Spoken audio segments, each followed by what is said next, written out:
एक जानिब तो आईन और कानून की धज्जियां उड़ाई जा रही हैं, एक जानिब पॉलिटिकल विक्टिमाइजेशन की एक नई तारीख रकम की जा रही है, तो वहीं दूसरी जानिब वो तमाम तर सहाफ़ी, वो मीडिया हाउसेस जो हक और सच की आवाज़ बन रहे हैं, उन्हें डराया जा रहा है, उन्हें झुकाया जा रहा है। एक 6 साल पुराना केस निकालकर, गड़े मुर्दे उखाड़कर। आईनी बहरान आप देख रहे हैं, इस तरह का पाकिस्तान में नहीं था। आमरीत के दौर में हमने देखा है कि इलेक्शन आप डिले करने की कोशिश करते हैं, लेकिन इस तरह जमहूरियत में हमने नहीं देखा, सो कॉल्ड जमहूरियत में जो अब हो रहा है। मुआशी बहरान इस तरह का 75 साल की तारीख में कभी नहीं था। और जिस तरह ये आइन की पामाली कर रहे हैं इलेक्शन से भाग के, और जो रोज बरोज ये सारी चीजें चल रही हैं, और इस तरह के इल्जामात की एक सीरीज है जो इनके खिलाफ हम दे सकते हैं। लेकिन अफसोस की बात यह है कि हमारे तमाम मुख्तदर तबके, हमारे रियासती इदारे, हमारी रियासती इंस्टीट्यूशंस, हमारी रियासत और PTM की तमाम सियासी जमातें, इलेक्शन कमीशन, सब मिलके सिर्फ एक काम कर रहे हैं, वो इस मुल्क की जड़ें खोखली कर रहे हैं। सब्सक्राइब करें और बेल दबाएं ताकि कोई खबर रह न जाए।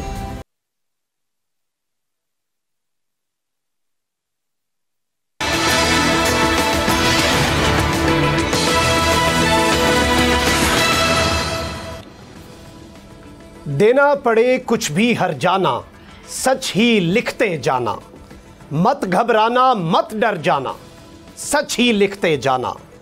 बातिल की मुंहजोर हवा से जो ना कभी बुझ पाए, वो शम्मे रोशन कर जाना, सच ही लिखते जाना। पल दो पल के ऐश की खातिर क्या दबना क्या झुकना, आखिर सबको है मर जाना, सच ही लिखते जाना। लौहे जहां पर नाम तुम्हारा लिखा रहेगा यूं ही, जालिब सब सच का दम भर जाना, सच ही लिखते जाना। अस्सलाम वालेकुम नाजरीन, मैं हूं मखदूम शहाबुद्दीन और आप देख रहे हैं अब बात होगी। नाज़रीन किराम, अब बात होगी पाकिस्तान के अंदर इस वक्त मौजूद जंगल के कानून की। मीडिया रियासत का अहम तरीन सतून है, लेकिन तारीख गवाह है कि जब जब मीडिया ने अपना किरदार रियासत के तहफ़्फ़ुज़ के लिए अदा किया है तो उसे विक्टिमाइज किया गया है। बोल न्यूज़ का और बोल न्यूज़ के को चेयरमैन शुएब शेख का भी यही कसूर है। कसूर यह है कि हक और सच की आवाज़ बने हैं। कसूर यह है कि अवाम की आवाज़ को एक प्लेटफॉर्म दिया है। और यही वजह है कि इस दौर में, इस घुटनज़दा दौर में, एक जानिब तो आईन और कानून की धज्जियां उड़ाई जा रही हैं, एक जानिब पॉलिटिकल विक्टिमाइजेशन की एक नई तारीख रकम की जा रही है, तो वहीं दूसरी जानिब वो तमाम तर सहाफ़ी, वो मीडिया हाउसेस जो हक और सच की आवाज़ बन रहे हैं, उन्हें डराया जा रहा है, उन्हें झुकाया जा रहा है। एक 6 साल पुराना केस निकालकर, गड़े मुर्दे उखाड़कर क्या मैसेज दिया जा रहा है, ये सबको मालूम है। कौम भी समझती है और हम भी समझते हैं, लेकिन बातिल से दबने वाले ए आसमां नहीं, हम 100 बार कर चुका है तू इम्तिहान हमारा। हम डटे रहेंगे, हम डटे हुए हैं और इंशाअल्लाह अवाम की मोहब्बत के साथ हम आगे बढ़ेंगे और हक और सच और हकीकी सहाफ़त का ये सफ़र हमेशा जारी रहेगा। इन तमाम तर मामलात पर बात करने के लिए हमें ज्वाइन किया है पाकिस्तान तहरीक के सीनियर रहनुमा शौकत यूसुफजई साहब ने। सीनियर वकील हैं, कानूनदान हैं शुएब शाहीन साहब, वो भी हमारे साथ मौजूद हैं, और सीनियर एंकर पर्सन और तजियाकार उसामा गाजी साहब भी हमारे साथ मौजूद हैं। सबसे पहले मैं शौकत यूसुफजई साहब की जानिब आऊँगा। यूसुफजई साहब, इस वक्त क्या चल रहा है मुल्क के अंदर? जंगल का कानून है, जिसका दिल चाहता है जिसे उठा लेता है, अगवा कर लेता है, और फिर वही पूरा एपिसोड आपके सामने है। बहुत शुक्रिया। देखें, आपने कहा कि इस वक्त क्या चल रहा है, तो आपने खुद ही कहा इस वक्त तो हमें खुद पता नहीं चल रहा है कि अवाम अगर महफूज है तो कैसे महफूज है और किससे महफूज हो। यानी एक तरफ आप देखें कि मरियम जलसे कर रही है, तंजीमी वो कर रही है, उसको फुल आज़ादी, फुल प्रोटोकॉल, जबकि वो जमानत पे रहा होकर बाहर आई है। और इसी तरह जो इस वक्त वज़ीर आज़म है, उन्होंने बाकायदा गारंटी दी थी अपने बड़े भाई नवाज शरीफ की जब वो जा रहा था। इस अदलिया पे आज गुस्सा उतारा जा रहा है। उसी अदलिया ने नवाज शरीफ को भेजा था लंदन और उनकी गारंटी दी थी शहबाज शरीफ ने, जो आज वज़ीर आज़म बने हुए हैं। तो इस मुल्क में जो कुछ हो रहा है हमारे सामने हो रहा है, तारीख भी रकम हो रही है कि कौन क्या कर रहा है और किसका क्या किरदार है इस वक्त। देखिए, पाकिस्तान है, ये कोई बनाना रिपब्लिकन नहीं है, इससे आईन कानून, लेकिन जिस तरीके से उसके धज्जियां उड़ाई जा रही है, शोएब शेख जिस तरह बोल न्यूज के ऑनर उनको जिस तरीके से 2016 का केस निकाल के उनको गिरफ्तार किया गया, और उनका सिर्फ कसूर ये है कि उनका जो चैनल है वो इस वक्त आज़ादी सहाफत का लंबरदार बना हुआ है। इस वक्त बाकी मीडिया जो है बदकिस्मती से एक दो को छोड़ के बाकी तो सारे दबे हुए हैं, और जो आका कह रहे हैं वही वो कर रहे हैं। लेकिन कुछ जो बोल है, इस तरह एक दो और चैनल है जो हक के साथ खड़े हैं, जो चाहते हैं कि आईन कानून की पासदारी हो इस मुल्क के अंदर, अदलिया का तहफ्फुज़ हो। ये सारी वो चीजें हैं जो मुख्तलिफ हल्कों को बुरे लग रहे हैं, और शायद इसलिए जो इस वक्त आज़ादी इज़हार की बात करता है उनको पकड़ा जाता है, उन पर तशद्दुद किया जाता है। इमरान खान ने रैली निकालने की बात की परसों, और ये एक तरफ जब आपने इलेक्शन शेड्यूल दे दिया तो क्या इलेक्शन घर में बैठकर लड़ा जाएगा? जब वो बाहर निकलते हैं, जब वर्कर रैली निकालते हैं तो उन पे तशद्दुद होता है, उन पे जिस तरीके से केमिकल यूज हुआ। तो ये तो कश्मीरियों पे जिस तरह भारत जुल्म कर रहा है उसी तरह जुल्म यहाँ शुरू हो रहा है। तो एक इदारा नहीं है कि मतलब महफूज है, बल्कि हर बंदा इस वक्त अंडर उसके है कि किसी को कुछ पता नहीं है कि उनका कोई तहफ्फुज़ है या नहीं है, और तहफ्फुज़ किससे मांगा जाए। तो इतनी गैर यकीनी सूरत हाल मैंने कभी पहले नहीं देखी थी, अफरा तफरी पहले नहीं देखी थी, और इतना खौफ नहीं देखा था मैंने कि लोग जो है वो इलेक्शन से खौफजदा है। यानी पार्टियां 14, 12, 13, 14 पार्टियां मिलकर इत्तेहाद कर रही हैं एक बंदे के खिलाफ, इमरान खान के खिलाफ, और वो भी डर रहे हैं, इलेक्शन में नहीं आ रहे हैं। इसके बावजूद के सारी मशीनरी उनके साथ खड़ी है, रियासती वसाइल उनके पास हैं। तो इससे अंदाजा होता है कि आवाम क्या चाहती है। ये मैं समझता हूँ कि जो खुशाइन बात है वो ये है कि आवाम इस वक्त एक प्लेटफॉर्म पर इकट्ठी हो रही है, और इंशाअल्लाह ताला यही आवाम मिलकर पाकिस्तान का तहफ्फुज़ करेगी। और जो आप जैसे बोल जैसे चैनल वो अपनी आवाज, यानी हमारी आवाज इस बोल के जरिए आवाम तक पहुंच रही है, और उस आवाज के जरिए अल्लाह इंशाअल्लाह ताला ये इस पाकिस्तान का तहफ्फुज़ वो चल रहा। मैं एक तरीके से जो महंगाई का इस वक्त ऐसे महंगाई के जिसमें एक मिडिल क्लास भी खत्म होता जा रहा है, हुआ है। अब मिडिल क्लास भी खत्म हो रहा है। उस महंगाई के हालात तो इसी तरह के बन चुके हैं, और जाहिर बात है कि एक जानिब आपकी जो मईशत है वो तबाह बर्बाद कर दी गई है, वहीं दूसरी जानिब पॉलिटिकल इंस्टेबिलिटी है, दहशतगर्दी की लहर इस वक्त पाकिस्तान की दहलीज पे अनफॉर्चुनेटली दस्तक दे रही है। मुल्क के अंदर प्रायोरिटीज़ जो हैं वो यही लग रहा है कि एक जानिब एक शख्स को आपने दबाना है, वहीं दूसरी जानिब जो हक और सच की आवाज़ बने आपने उसे ज़ेर अताब लाना है, उसे निशान इबरत बनाने की कोशिश करनी है। उसामा गाजी साहब क्या कहना चाहेंगे इस पे? इस वक्त हो क्या रहा है मुल्क के अंदर? शाह, इस वक्त डिफाइनिंग मोमेंट है मेरी नज़र में। मैं तो अपने आप को तालिब इल्म भी नहीं कहूँगा कि मैं कोई हिस्ट्री का तालिब इल्म हूँ, लेकिन देखें पाकिस्तान में कभी भी इलेक्शन के हवाले से ये माहौल नहीं था। आइनी बहरान आप देख रहे हैं इस तरह का पाकिस्तान में नहीं था। आमरीत के दौर में हमने देखा है कि इलेक्शन आप डिले करने की कोशिश करते हैं, लेकिन इस तरह जमहूरियत में हमने नहीं देखा, सो कॉल्ड जमहूरियत में जो अब हो रहा है। मुआशी बहरान इस तरह का 75 साल की तारीख में कभी नहीं था। आप देखें कि जिस तरह शोएब शेख साहब की गिरफ्तारी है और काला कपड़ा डालकर उनको लाया जा रहा है, कहीं आईन और कानून में ये नहीं लिखा। उसकी वजह क्या है? वजह मैं आपको बताता हूँ। अभी आप देखें ज़िले शाह की जिस तरह शहादत होती है, उसके बाद आप आज उसके वालिद का तकरीबन एक दिन गुजरने के बाद एक बयान आता है, वहाँ पर सिर्फ 2 आपको माइक्स लोगो नज़र आएंगे चैनल्स के, उनमें बोल न्यूज़ क्यों नहीं है? इसलिए कि बोल न्यूज़ सवाल उठाता है कि ज़िले शाह का पोस्टमार्टम किस तरह से सामने, उसकी रिपोर्ट जो सामने आई है वो बोल न्यूज़ चलाता है। बोल न्यूज़ सच्चाई दिखाता है, बोल न्यूज़ बता रहा है कि लोगों का इस वक्त हाल क्या है। बोल न्यूज़ दबाव में नहीं आ रहा, बोल न्यूज़ के एंकर्स पर दबाव आया, बोल न्यूज़ उनके साथ खड़ा रहा, शोएब शेख साहब उनके साथ खड़े रहे, इसलिए अब उनको टारगेट किया जा रहा है।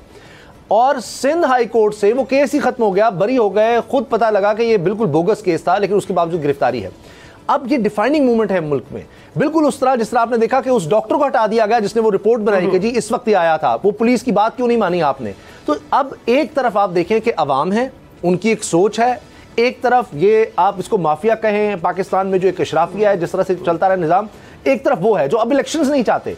अब ये एक जंग चल रही है और अब इंशाल्लाह मुझे लगता है कि फतह का वक्त करीब है और इस वजह से ये हथकंडे हैं कि अब इन्होंने एक पुराने केस में शेख साहब को भी गिरफ्तार किया है। तो मेरी नज़र में ये एक बड़ा इनकलाब आ रहा है और ये एक ऐसा इनकलाब है जो आइन की हदूद में रहते हुए आ रहा है, वरना तो किश्तो खून होता है। तो हुकूमत मुझे लगता है होश के नाखून ले, वरना मामला मजीद बिगड़ेंगे जब ये आइनी बहरान एक और पैदा होने जा रहा है। बुखला तरीका एतजाज सब कह रहे हैं और ये जो माशी बहरान है ये किसी से भी कंट्रोल नहीं होगा सिवाय इसके कि एक फ्री एंड फेयर इलेक्शन हो और एक मैंडेट के साथ गवर्नमेंट आए, क्योंकि अब हमारे दोस्त ममालिक भी सिर्फ लिख कर देने को भी तैयार नहीं है कि जी हमारी कमिटमेंट है, हम देंगे इतने डॉलर, IMF को लिख के देने को भी तैयार नहीं है। ये सूरत हाल है इस वक्त। एग्जैक्टली। और यहाँ पे एक चीज़ बड़ी इंपॉर्टेंट है, जिस तरह से आपने कहा कि इस वक्त जो कौम है ना वो इनकलाब चाहती है और जो ज़िमनी इंतखाबात जितने हुए अगर उन्हें स्टडी कर लिया जाए तो ये भी समझ लग जाएगी कि फ़िलहाल कौम इनकलाब बजरिया वोट, रेवोल्यूशन बाय बैलेट लाना चाहती है।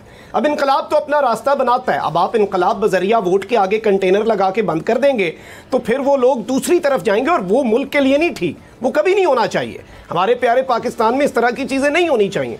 तो ये एक बड़ा इंपॉर्टेंट पॉइंट है, इस पर भी बात करते हैं आगे चल के। शुएब शाहीन साहब, शुएब शेख साहब को जो गिरफ्तार किया गया, इस गिरफ्तारी को आप एक कानूनदान के तौर पे किस तरह से देखते हैं?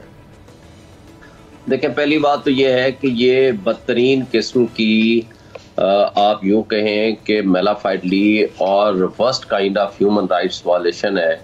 सबसे बढ़कर ये है कि पहले उनको अगवा किया जाता है और उसके बाद FIR दी जाती हैं और FIR उस इंक्वायरी की बुनियाद पर दी जाती है जो 2018 में उनके बकौल हमने की थी। भाई 2018 की इंक्वायरी को आपको 6 साल बाद याद आ जाता है कि आपने शुएब शेख को गिरफ्तार भी करना है और स्पेशली कि जब वो हाई कोर्ट में पेश होने के लिए कोर्ट में आ रहे हैं और आपने ऐन उस वक्त उसको गिरफ्तार कर लिया, पहले अगवा कर लिया फिर गिरफ्तारी डाल दी। लेकिन ये सारी चीज़ें आप एक तरफ रखें तो बात ये है कि इन्होंने ये जो पिछले 10 महीने या 11 महीने उन्होंने लगाए हैं, इनकी नज़र में सिर्फ एक शख्स है, वो है इमरान खान, जो मसला है उनके लिए, और जो उसका साथी होगा उनकी नज़र में वो उसको सबक सिखाना चाहते हैं। माशी बदहाली अपने उरूज पे है, ये उनका कोई मसला नहीं है। इस वक्त सियासी मुकदमात की भरमार है और एक इमरान खान के खिलाफ तारीख में पहली मरतबा 10 महीने के अंदर अंदर 78-79 मुकदमात दर्ज कर दिए गए हैं। वो पॉलिटिकल विक्टिमाइजेशन आपके सामने है। बेरोजगारी पाकिस्तान की तारीख पे सबसे ज्यादा है। कारखाने बंद हो, रिजर्व आपके तकरीबन इख्तिताम को पहुंच चुके हैं और जो चल रहा है सिलसिला अल्लाह माफ कर दे, इनके अपने मिनिस्टर्स कह रहे हैं हम डिफॉल्ट कर चुके हैं।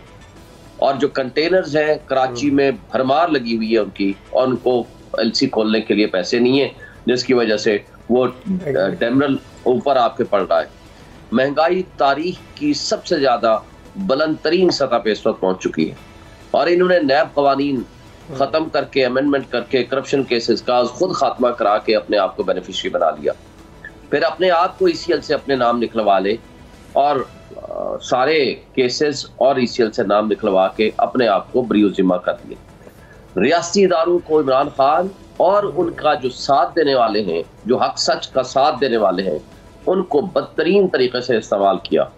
फिर आज़ादी सहाफ़त का जिस तरह गला घुटने की कोशिश हुई, अरशद शरीफ का केस आपके सामने, पोल को दोनों को कई दफ़ा बंद किया और फिर उसके साथ जमील फारूकी का केस, इमरान रियाज का केस और उसके साथ समी इब्राहिम पे तशद्दुद, ये सारी चीज़ें आपके सामने, अयाज अमीर पे तशद्दुद और बहुत सारे और फैक्टर्स जो हैं। फिर इन्होंने जो घुटन का माहौल क्रिएट किया हुआ है, जो कि आज़ादी, जो कि हम समझते हैं कि हम एक आज़ाद मुल्क में रहते हैं, कि आज़ादी के साथ ना आप बात कर सकते हैं, ना गुफ्तगू कर सकते हैं, ना मूवमेंट कर सकते हैं। जो आज़ादी छीनी गई है और in violation of the fundamental rights, वो एक बदतरीन कैफियत है जो इस वक्त है। और बदतरीन इंसानी हुकूक की पामाली जो इस पीरियड में हुई है, वो मार्शल लॉ के ज़माने में भी नहीं हुई। और इसके साथ साथ जो दहशतगर्दी ने सर उठाया है और जो बदतरीन सियासी बहरान इस वक्त जो पैदा हुआ है, और जिस तरह ये आइन की पामाली कर रहे हैं इलेक्शन से भाग के, और जो रोज़ बरोज़ ये सारी चीज़ें चल रही हैं, और इस तरह के इल्ज़ामात की एक सीरीज़ है जो इनके खिलाफ हम दे सकते हैं। लेकिन अफसोस की बात यह है कि हमारे तमाम मुख्तदर तबके, हमारे रियासती इदारे, हमारी रियासती इंस्टीट्यूशंस, हमारी रियासत और PTM की तमाम सियासी जमातें, इलेक्शन कमीशन सब मिलके सिर्फ एक काम कर रहे हैं, वो इस मुल्क की जड़ें खोखली कर रहे हैं। क्यों? कि उनकी नज़र में जो कि एक वाहिद शख्स है वो है फेडरेशन, जो फेडरेशन की पार्टी है वो पिट गई है, बाकी सब या सूबाई जमातें बन गई हैं या सूबे के एक हिस्से की जमातें बन गई हैं। और वो फेडरेशन की अलामत इमरान खान और जो उसका साथ देने वाला है, उनकी नज़र में सिर्फ वो मुजरिम है जो कि इनकी नज़र में गवर्नेंस इशू नहीं रहा, बाकी ये सारे मसाइल जो आपके सामने हैं ये इशू उनके लिए नज़र नहीं आ रहे। और वो सारे मिलके एक शख्स के खिलाफ ये लगे हुए हैं, और जिसकी वजह से मैं समझता हूँ कि आज ये बदतरीन बहरान हमने देखा है। और इस बहरान के नतीजे में जो सिचुएशन है, और वो शुएब शेख का भी वही गुनाह है कि हक सच के साथ खड़ा है, हक सच का साथ दे रहा है, हक सच के साथ खड़ा होने वालों को जो सजा मिलनी चाहिए थी, जिसमें आजम सवाती हो, शहबाज गिल हो, उसमें इमरान रियाज हो, उसमें जमील फारूकी हो, उसमें अरशद शरीफ हो या कोई भी शख्स हो, उसको वो सजा मिलेगी। और उस सजा की कीमत शुएब शेख भी चुका रहा है, उस सजा की कीमत वो अली जिले शाह बेचारे ने उसने भी उठाई है। और उसके साथ तशद्दुद, यानी उसके इंसानी स्पेशल आज़ाद पे भी तशद्दुद किया, और कोई उज़्व बाकी नहीं जिसके ऊपर तशद्दुद ना किया हो। और फिर उसके साथ जुल्म देखें, ये रियासत है जिसके अंदर यानी जो कातिल हैं वो खुद मुद्दई बन जाते हैं, और जो मकतूल हैं और जो मुद्दई हैं उनके ऊपर इमरान खान समेत सब लीडरों के ऊपर पर्चा कत्ल का दर्ज कर दिया जाता है। तो ये रियासती दहशतगर्दी की बदतरीन मिसाल है। मैं समझता हूँ कि ये सोचने का मकाम है हमारे उन लोगों के लिए कि जो मुख्तदर तबके और हल्के हैं, क्योंकि कल जब ये कश्मीर में इंसानी हुकूक की पामाली की बात करेंगे तो आपके सामने सबसे बड़ी चार्जशीट ये रख दी जाएगी जो कल आपने देखा, जिस पे यूनाइटेड नेशंस ने भी नोटिस लिया है और बाकी इदारे भी ले रहे हैं। और इंटरनेशनल लेवल पे जो आपका इंडिकेटर्स है या आपकी इंडिकेशन है वो इस कदर लो हो जाएगी कि उसका नुकसान आपके मुल्क को होगा। एग्जैक्टली और यहाँ पे जो आपने ज़िले शाह के हवाले से बात की है, बल्कि मैं 2-3 मरतबा ज़मान पार्क जब कवरेज के लिए गया तो उससे मिला, और वो एक इंतहाई मासूम शख्स था। और उसके साथ फिर अब जो पोस्टमार्टम रिपोर्ट में आया तो ये इस वक्त सूरत हाल कितनी ख़राब हो चुकी है ये कोई अंदाज़ा नहीं लगा सकता। और इस वक्त यूँ ही लग रहा है कि बौखलाहट के अंदर गलतियों पर मज़ीद गलतियाँ करते जा रहे हैं, क्योंकि ज़िले शाह को भी अगर मारा है तो शायद सोचा होगा कि डरा देंगे, लोग तो नहीं डर रहे, नफरत बढ़ती जा रही है, डर ख़त्म होता जा रहा है। शौकत यूसुफज़ई साहब, इस वक्त अभी तक ज़िद है, और ज़िद यही है कि इमरान खान के नाम पर जो हमने कांटा लगाया है वो कांटा अवाम को हमने मिटाने नहीं देना। तो आपको क्या लगता है इसका इख्तिताम क्या होगा? देखिए, इन्होंने तो अपनी पूरी कोशिश की है, 76 मुकदमात कायम कर दिए हैं, और उनका ये ख्याल है कि जो लोग हैं वो डर जाएंगे, जिस तरह इन्होंने उस दिन तशद्दुद किया वर्करों के ऊपर। तो आप देख रहे हैं कि उससे ज्यादा लोग आ गए जबार पार्क के अंदर, और वो ये इनके लिए मेरे ख्याल से काफी होगा कि ये जितना तशद्दुद कर रहे हैं उतने लोग जो है सामने आता है कि इनकलाब की तरफ चीजें जा रही हैं। तो इस तरह नहीं होना चाहिए, मैं तो इसके हक में नहीं हूँ। पाकिस्तान एक पुरअमन मुल्क रहा है और हमें बहुत सारे चैलेंजेस का सामना है, अंदरूनी बैरूनी सब कुछ। उसमें मेरे ख्याल से इस तरह की सूरत हाल पैदा करना सिर्फ इक़्तिदार की खातिर कि जी वो चूंकि इमरान खान इलेक्शन होगा तो वो जीत जाएगा इसलिए हमने इलेक्शन कराना ही नहीं है, तो ये तो दोबारा वो सूरत हाल पैदा हो रही है जो 71-72 की सूरत हाल थी। लेकिन अब चीजें बहुत चेंज है, अब सोशल मीडिया का दौर है। अगर आप चैनल बंद कर देंगे और इमरान खान का खिताब नहीं दिखाएंगे तो क्या फर्क पड़ेगा, उससे ज्यादा सोशल मीडिया दिखा देगा। तो लोग इमरान खान की जावा, तो इसलिए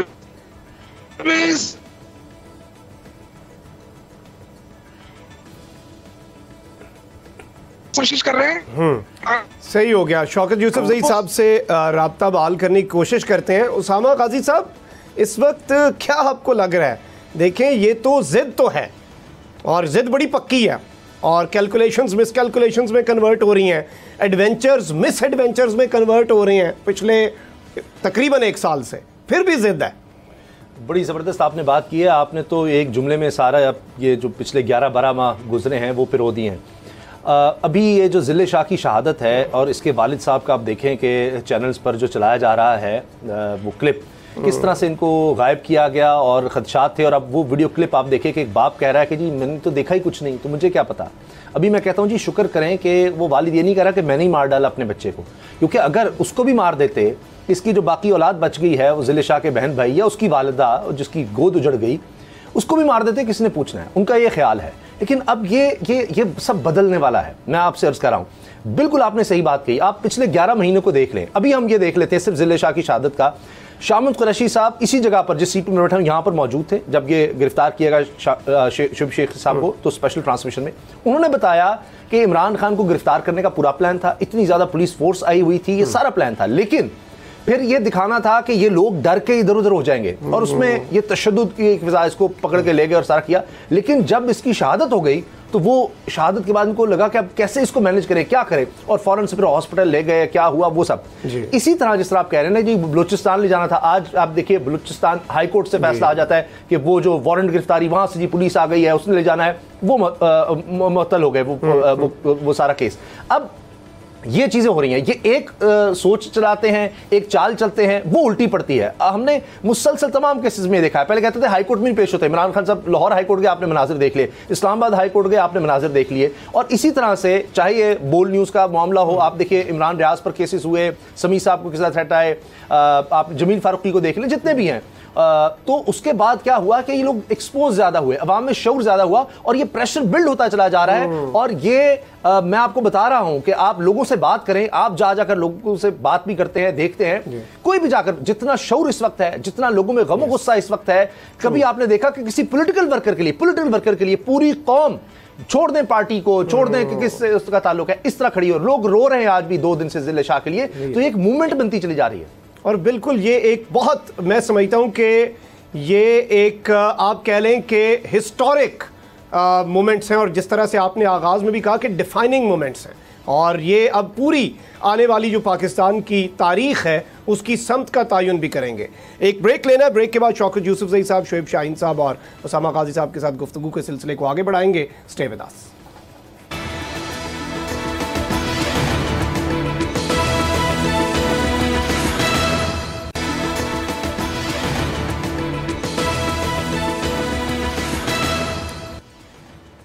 welcome back after the break. Shoaib Shaheen साहब, इस वक्त ये बताइएगा कि अदलिया पर तो हमले हो रहे हैं, और एजाज हसन साहब ने भी ये बात कर दी कल के chief justice of Pakistan red line है, और अगर ये इसी तरह से कॉन्स्टिट्यूशनल वायलेशन हुई जिसकी जानिब बहुत तेज़ी से हम बढ़ रहे हैं, और यहाँ तक इवन सुप्रीम कोर्ट के फैसले से पहले कहा गया, बहुत से ऐसे सहाफ़ी जो कि मंजूर नज़र हैं, उन्होंने कहा कि सुप्रीम कोर्ट ने अगर इलेक्शंस का फैसला कराया तो सुप्रीम कोर्ट अपना मजाक उड़वाएगी।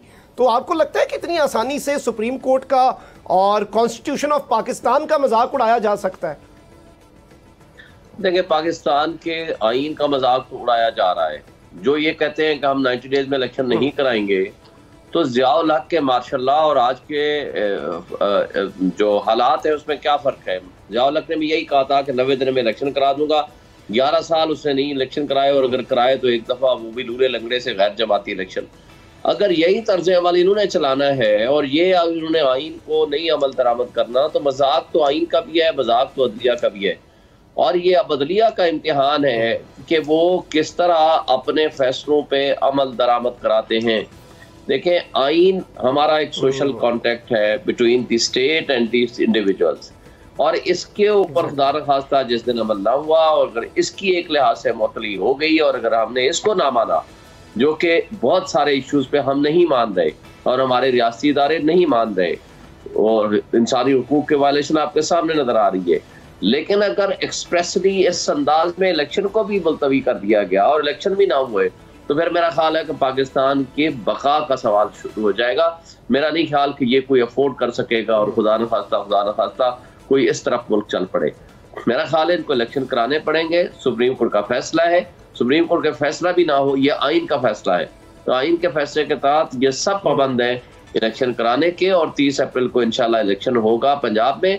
और गवर्नर को देखें, 4th विद ऑर्डर किया है, और उसके केस में कोर्ट ने ये लिखा है कि उसने ब्रीच ऑफ कॉन्स्टिट्यूशन की है, उसके बावजूद मुसलसल वो ब्रीच कर रहा है।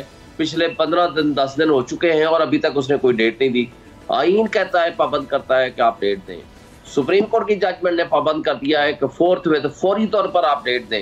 इलेक्शन कमीशन उसके पास चल के गया है और उसके बावजूद वो कहता है मैं 14 तारीख को आऊंगा, फिर बैठूंगा कि मैंने क्या करना है और क्या नहीं करना है। तो ये सारी चीजें इंडिकेट कर रही हैं कि ये इलेक्शन से भाग रहे हैं, इनको अपनी शिकस्त फाश नजर आ रही है, और इस शिकस्त का बदला वो अवाम, कौम और मुल्क से ले रहे हैं। और बदकिस्मती ये है कि हमारे जो मुख्तदर तबके हैं और वो हल्के हैं जो इनको सपोर्ट कर रहे हैं, वो मुल्क की जड़ें खोखली करने में इन लोगों के साथी बन रहे हैं। मैं समझता हूँ कि उनको इनसे अलग हो जाना चाहिए, अपने आप को ए पॉलिटिकल का जो उन्होंने वादा किया है वो कौम के साथ निभाना चाहिए, उनको कौम के साथ खड़ा होना चाहिए, उनको इन लोगों का जिनको आइन की पामाली और मुअत्तली कर रहे हैं इनका साथ नहीं देना चाहिए। और हमारे मुल्क को आइन के मुताबिक चलाने का हर शख्स जिम्मेदार है और हर शख्स पाबंद है, और खा वो अदलिया हो, खा वो आइनी इदारे हो, खा वो हमारी एस्टेब्लिशमेंट हो, खा वो इलेक्शन कमीशन ऑफ पाकिस्तान हो, खा प्रेसिडेंट हो, खा गवर्नर्स हो। और जो आइन की आइन अदूली करेगा या हुकूमतुली करेगा या सुप्रीम कोर्ट के फैसले की हुकूमतुली करेगा, ना सिर्फ उसके खिलाफ तौहीन अदालत लगेगी बल्कि उसके खिलाफ आर्टिकल 6 की प्रोसीडिंग्स भी हो सकती हैं, क्योंकि ये आइन को मुअत्तल करने के मुतरादिफ है, आइन को एब्रोगेट करने के मुतरादिफ है। और ये कोई अफोर्ड नहीं कर सकता कि इस तरह मुख्तदर तबके और हल्के जो गवर्नर है, प्रेसिडेंट है या कोई भी आईनी ओहदा रखने वाला इलेक्शन कमीशन है, उनको ये अख्तियार दिया जाए कि वो आइन को अपनी मर्जी से इंटरप्रेट करें, आइन पे कभी अमल करें और कभी ना करें। एग्जैक्टली। और जिस तरह से आपने एक बात कही है ना कि गुलामों के भी कुछ हुकूक होते हैं, तो मुझे तो लगता है कि अब पाकिस्तान में इस वक्त जो चल रहा है ना, चाहे वो जो पाकिस्तान तहरीक इंसाफ के साथ हो रहा है या हक और सच की आवाज़ बनने वालों के साथ हो रहा है, इस पे तो आप ये भी कह सकते हैं कि हमारे मुल्क में जंगल का भी कोई कानून नहीं है। वज़ारा निगाह साहिबा की नज़्म है जंगल का कानून, तो जंगल का भी कोई दस्तूर होता है। हमारे मुल्क में तो वो दस्तूर भी नहीं है और वो कानून भी नहीं है, शायद बात उससे भी बहुत आगे बढ़ चुकी है। यहाँ पे शौकत यूसुफ ज़ई साहब ये बताइएगा कि पाकिस्तान तहरीक इंसाफ के पास अभी क्या ऑप्शंस हैं अगर इलेक्शंस से ये भागते हैं, और जारी बात है आप अगर निकलेंगे तो फिर ये वायलेंस करेंगे, फिर इन्हें एक और बहाना मिल जाएगा, तो क्या आपके ऑप्शंस महदूद हो चुके हैं? देखिए, ऑप्शन महदूद नहीं है, लेकिन हम नहीं चाहते कि कोई ऐसी सिचुएशन इनको मिले जिस तरह का मॉडल टाउन का वाकया हुआ। बदकिस्मती तो ये है कि इतना बड़ा वाकया होने के बाद कोई पूछने वाले नहीं होता है कि वाकया किसने किया और कौन इसके जिम्मेदार है। किसी दुनिया के किसी हिस्से में, किसी निजाम में ये तरीका नहीं है। अब बंदा यहाँ पे क्या परसों शहीद हुआ, बस वो चला गया, एक पॉलिटिकल वर्कर चला गया। तो ये तशवीश की बात है कि हमारे आइन कानून की धज्जियां उड़ाई जा रही है, और ये इसके पीछे कौन है आखिर, कि ये जो चोरों को लाके यहाँ बिठा दिया गया है और उनसे तवक्को की जा रही है कि पाकिस्तान के मई कर देंगे। ये तो वही लोग हैं जिन पे मनी लॉन्ड्रिंग की केसेस से इस्ताक डाल मुस्लिम नून के दौर में भागा था ना, कोई हमारा दौर में नहीं भागा था। और ये जो इनके ऊपर केसेस अभी कहते हैं जी हम नेब को मजबूत करें, भाई नेब तो मजबूत था तो कौन सा तुम्हारा वो हुआ। ये इसको तो ऐसा होना चाहिए कि जिसने चोरी किया उनको तो पकड़े ना। तो बदकिस्मती है कि एक तोशाखाना के पीछे पड़े हुए कि घड़ी गायब है जी, तो घड़ी कहाँ गायब है भाई, उसके लिए तो जो लवाजिमात होते पूरे हुए हैं, तो उसमें तो कोई केस नहीं बनता। लेकिन दहशतगर्दी के केसेस दर्जनों, यानी ये कभी हुआ है? आपने कभी सोचा कि किसी पॉलिटिकल दौर में जो जिस बंदे ने पत्थर का नहीं फेंका है उस पर भी दहशतगर्दी मुकदमे बन जाते हैं? तो अब ये चीजें जो है मेरे ख्याल से किसी और तरफ जा रहे हैं जो नहीं जाना चाहिए। पाकिस्तान एक एटमी मुल्क है और उसको कमजोर करने की जो साजिश हो रही है, ये वो तमाम लोग हैं जो जिनके बाहर एसेट्स पड़े हैं, जो पाकिस्तान में नहीं रहना चाहते। और आपकी बात, इन्होंने जो बात की मेरे भाई ने बिल्कुल सही कहा कि नवाज शरीफ अगर इतना ही मुहब्बत वतन है और इतना ही दिल दुख रहा है पाकिस्तान के पास, तो आ जाए ना, वो सारा पैसे जो लूट रहा है लाके दे दे लोगों को, पाकिस्तान को लौटा दे, आधा पैसा लौटा दे, जरदारी ये दोनों मिलकर, पाकिस्तान किसी का मोहताज नहीं होगा। ये तो इस दौर में भी इन्होंने जिस तरीके से जो जंगल का कानून बनाया और उसकी वजह से जो हमारा सरमाया बाहर मुंतकिल हो रहा है, लोग भाग रहे हैं, एक जो एतमाद की फिजा बनी थी वो खत्म हो रही है, डॉलर सारा बाहर चला गया। तो ये और भी हालात खराब करने की कोशिश कर रहे हैं। और दूसरी तरफ ये कहते हैं जब मैशत को ठीक करेंगे, इसार डार क्या ठीक करेगा, उसके पास कौन सा फार्मूला है? उसने तो आगे बेड़ा करके उनके सिर्फ देखे सुबह शाम इस हुकूमत का एक ही फार्मूला है कि इमरान खान को किसी तरीके से कमजोर करो। इमरान खान कभी कमजोर नहीं होगा, इसलिए कि उसके पास अवामी ताकत है, और जिसके पास अवामी ताकत हो उसको आप कुछ भी उसका नहीं बिगा कर सकते। आप इसको जेल में डालोगे, 2/3 से ज्यादा अक्सरियत हो लेंगे, फिर हुकूमत में आएगा। तो अब इनके पास तो रास्ता नहीं है, फ्रस्ट्रेशन का शिकार है, बहुत ज्यादा फ्रस्ट्रेटेड है गवर्नमेंट कि एक शख्स के साथ हम करें क्या। वो बड़े बड़े चोर, जरदारी, नवाज शरीफ और मौलाना, ये सारे मिलकर एक हो गए और एक होकर ये सोच रहे हैं कि हम तो आपस में लड़ते थे, लेकिन ये नहीं था कि हम आपस में एक दूसरे को सच करते, हम तो मजाक करते थे, ये तो सचमुच आ गया। तो अब इसके खिलाफ एक होकर कि यार इसको किसी तरीके के रास्ते से हटाओ। देखिए उनकी बड़ी बदकिस्मती होगी कि अगर हम इमरान खान जैसे लीडर का साथ ना दे सके, इसके तो कोई आके आपके साथ नहीं खड़ा होगा। तो ये इसलिए इस वक्त लोगों के अंदर जज्बा है, और ये इलेक्शन को डिले करेंगे तो पता नहीं फिर क्या होगा। मुझे तो खौफ है, क्योंकि अवाम वैसे भी महंगाई के हाथों तंग है और वो इंतखाब लेना चाहते हैं वोट के जरिए, जो एक अच्छा तरीका हो सकता है। किसी और तरीके से जाएंगे तो मुल्क के लिए मुश्किलात बनेंगे, और वो हम नहीं चाहते, क्योंकि हम पहले से ही 25-30 सालों से जो अफगानिस्तान के अंदर जो हालात रहे हैं दहशतगर्दी के, वो हम पे और हम भी उसका निशाना बनते रहे हैं पाकिस्तान। और आप जानबूझकर हालात खराब करने की तरफ जा रहे हैं। लोग इस तरह नहीं होना चाहिए। ये सिर्फ अगर अपने इक़्तिदार बचने के लिए ये मुल्क की मईशत को दाव पे लगा रहे हैं, अमन को दाव पे लगा रहा है, तो ये ज्यादती होगी। क्योंकि हमारा इस दौर में कोई सरमाया नहीं आ रहा है, कोई सरमायाकार नहीं आ रहा है, पैसा बाहर जा रहा है, सरमाया बाहर जा रहा है। इमरान खान के अरसे में 2 साल कोरोना रहा, मैं खुद मिनिस्टर था, मुश्किल वक्त था, लेकिन हमारी मईशत जो है वो बेहतर रही दूसरे ममालिक के निस्बत। जो बड़े बड़े ममालिक थे उसकी निस्बत आप देखेंगे उन्होंने एक पैकेज दिया कंस्ट्रक्शन का, उसमें रिलीफ दिया, लोगों को बेतहाशा रोजगार मिला। वो जो मुश्किल वक्त था वो उसमें चेंज हुआ।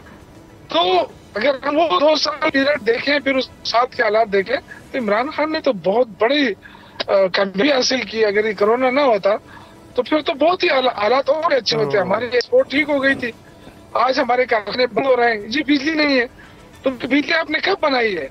ये कहते हैं जी हम तो बिजली सरप्लस करके गए थे।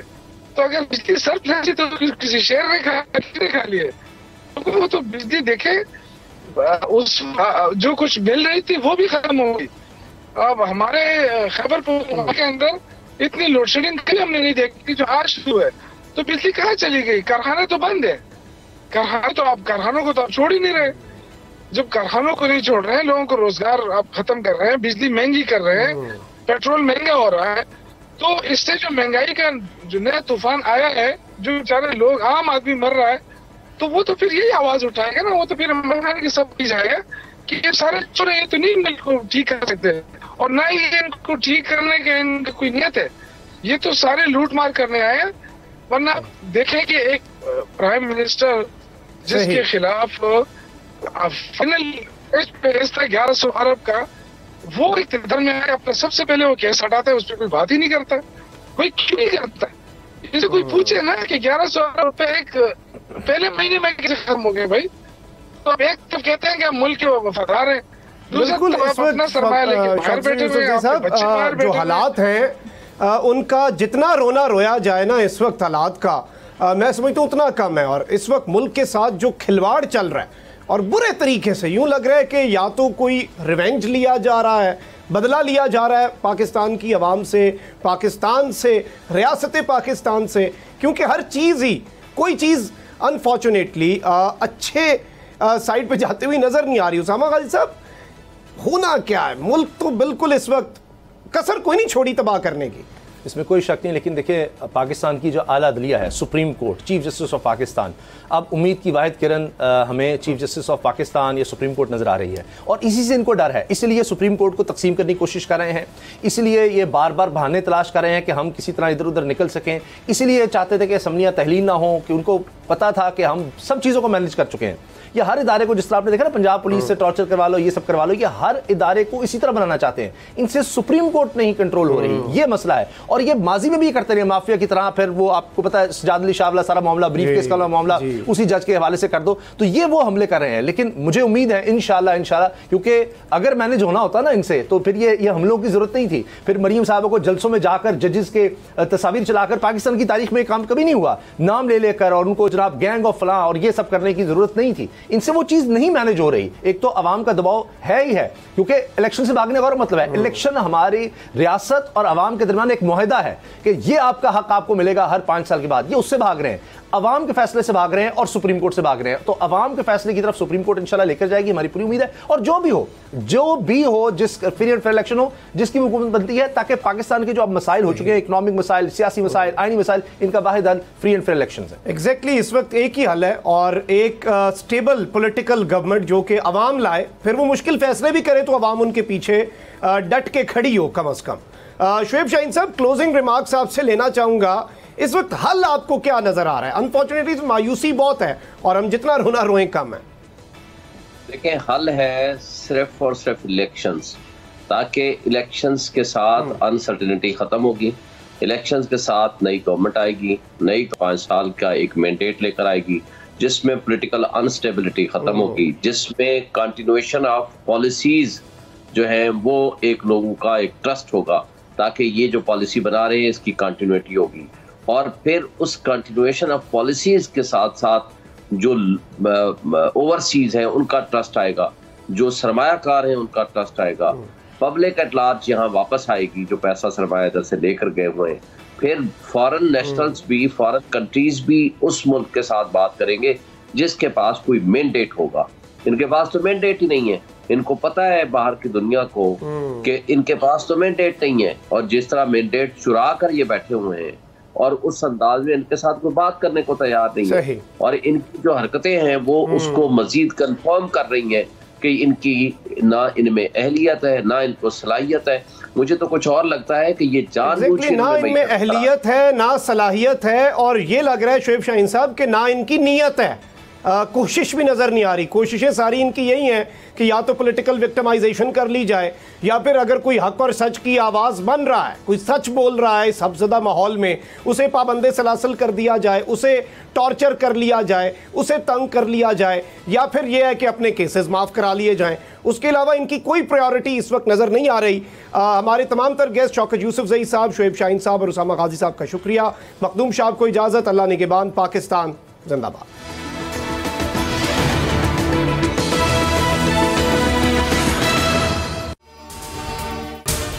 अगर आपको ये वीडियो पसंद आई है तो सब्सक्राइब करें और बेल आइकन पर लाजमी क्लिक करें। मैं आज शुएब शेख को खास तौर पे दाद देना चाहता कि ये है आज़ादी राय, आज़ादी सहाफत, ये उसकी जंग है। हर किस्म के दबाव के बावजूद शुएब शेख खड़े रहे इस मुल्क की उस सहाफत के साथ जो जमहूरियत का हुस्न है। एक वो सहाफत जो किसी प्रेशर में नहीं आती, जो किसी एस्टेब्लिशमेंट से नहीं खौफजदा होती। ये जो डाकू मुसल्लत किए गए हैं, इनकी रिश्वत नहीं लेती, वो है इस मुल्क की असासा। सहाफत वो असासा बन जाता है। सिर्फ शुएब शेख को आज जेल में इसलिए डाला है कि उसको ये कहा गया था कि इमरान खान और पीटीआई की कवरेज ना करें। मैं पाकिस्तानियों की तरफ से शुएब शेख आपको और बोल चालू कहता हूँ, हम आपके साथ खड़े और इंशाल्लाह आप सब्र करें। ये अंधेरा, ये जो अंधेरी रात है, ये ज्यादा तैयार नहीं है। मुझे नजर आ रहा है कि इंशाल्लाह अच्छा वक्त आने वाला है। सब्सक्राइब करें और बेल दबाएं ताकि कोई खबर रह न जाए।